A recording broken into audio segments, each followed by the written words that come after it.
بسم اللہ الرحمن الرحیم قل هو اللہ احد، اے نبی فرما دیجئے کہ اللہ یکتا ہے۔ احد کا مطلب اکیلا نہیں، واحد نہیں، یکتا، یونیک، اس جیسا کوئی بھی نہیں۔ اللہ الصمد، وہ بے نیاز ہے۔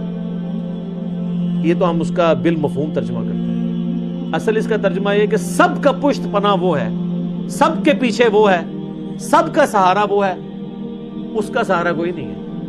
سمد عربی میں اس چٹان کو کہا کرتے تھے جو جنگ میں دشمن سے بچنے کے لیے پیچھے پہاڑ لیا جاتا تھا تاکہ پیچھے سے حملہ نہ ہو، اس پہاڑ کے لیے بھی سمد کا لفظ استعمال ہوتا تھا۔ اللہ الصمد، اللہ بے نیاز، لم یلد ولم یولد، نہ اس نے کسی کو جنا اور نہ وہ کسی سے جنا گیا، یعنی اس کا بھی کوئی باپ نہیں ہے اور نہ وہ خود کسی کا باپ ہے۔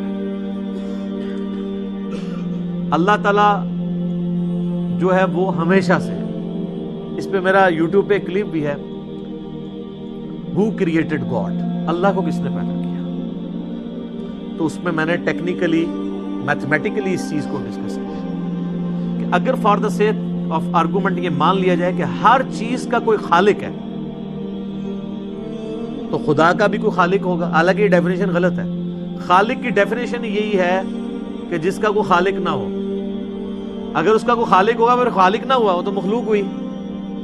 اللہ مخلوق نہیں ہے، اللہ خالق ہے۔ تو میں نے اس میں ٹیکنیکلی بتایا تھا کہ اگر for the sake of argument یہ بات مان لی جائے کہ اگر کسی ہر چیز کا کوئی کریٹر ہے تو اللہ کا کوئی کریٹر ہوگا، تو پھر جو اللہ کا کریٹر ہے اس کا بھی کوئی کریٹر ہوگا، اور پھر جو وہ کریٹر ہے اس کا بھی کوئی کریٹر ہوگا، تو کیا یہ ایکویشن کہیں پہ رک سکتی ہے؟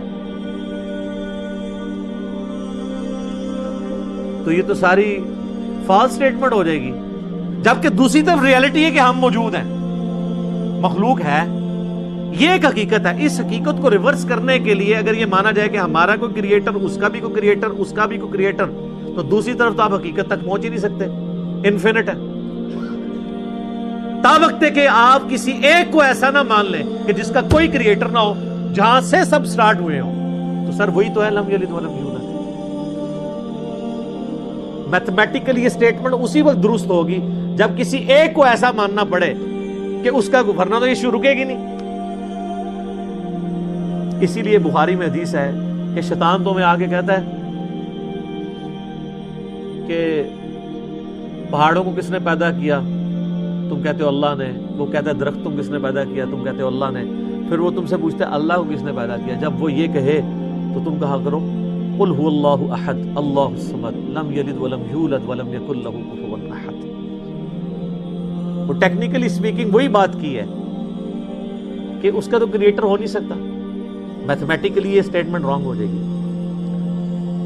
ولم یکن له کفوا احد، اور اللہ تعالیٰ کی ٹکر کا کوئی بھی نہیں ہے، کوئی اس کے برابری کا نہیں ہے۔ یہ وہ ٹیسٹ ہے چوتھا جس پہ کوئی دنیا کا بندہ، کوئی کائنات کے بڑا سا بڑا انسان بھی پورا نہیں اتر سکتا کہ اس کی ٹکر کا کوئی ہو، اس کی برابری کا کوئی ہو۔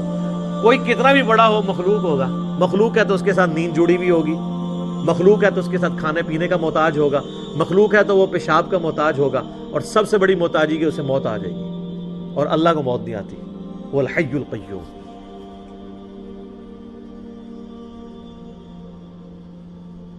وہ خود سے زندہ ہے اور ہر چیز کو تھامنے والا ہے۔ تو یہ سورہ اخلاص یونیک صورت ہے اس اعتبار سے، اسی لیے